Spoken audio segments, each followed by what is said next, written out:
இன்னைக்கு நாம ஒரு சூப்பரான புத்தகத்தை பத்தி பேச போறோம்.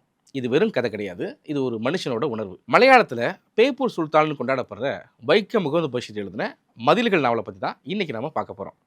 மதில்கள்னா சுவர்கள்னு அர்த்தம். ஆனா இந்த நாவல் எதை பத்தி பேசுது தெரியுமா? 4 சுவத்துக்குள்ள அடைபட்டு கிடந்தாலும் அந்த சுவரையும் தாண்டி போன ஒரு அழகான காதலை பத்தி தான்.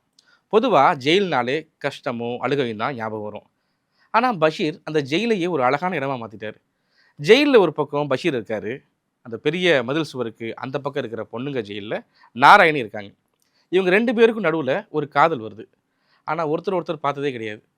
அந்த பெரிய சுவர் தான் இவங்களுக்கு நடுவுல இருக்கு.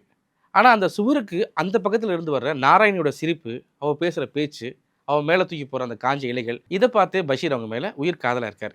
എപ്പോഴും മതിലിന്റെ മുകളിൽ നോക്കണം. ഞാൻ വരുമ്പോ ഒരു ഉണങ്ങിയ കമ്പ് മതിലിന്റെ മുകളിലേക്ക് ഇടും. വരുവോ? வரும். கடைசியில 2 பேரும் சந்திக்கலாம்னு பிளான் பண்றாங்க. ஆனா அப்பதான் பஷீருக்கு விடுதலை கிடைச்சிருது.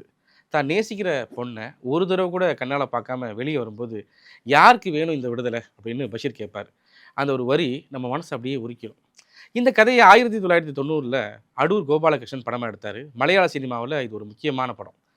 நம்ம மம்முட்டி இதில பஷீரா நடிச்சிருக்க மாட்டாரு. அப்படியே வாழ்ந்திருப்பாரு.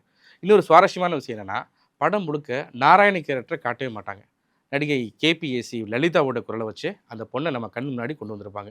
பார்க்காமலே ஒரு காதல் எவ்வளோ அழகா இருக்கும்னு இந்த படம் சொல்லும். காதல்னா ஒரு பொண்ண தொடுறது மட்டும் இல்ல, அது ஒருத்தர ஒருத்தர் புரிஞ்சுக்கிற உணர்வு இருக்குன்னு பஷீர் ரொம்ப அழகா சொல்லியிருக்காரு. நீங்க இன்னும் அந்த நாவல படிக்கலைன்னா, இல்ல படத்த பார்க்கலைன்னா, கண்டிப்பா ஒரு தடவ பாருங்க. அப்புறம் உங்களுக்கே தெரியும். இந்த சுவர்கள் எவ்வளோ அழகான கதைய சொல்லுதுன்னு. மறுபடியும் ஒரு நல்ல கதையோட உங்கள சந்திக்கிறேன். நன்றி.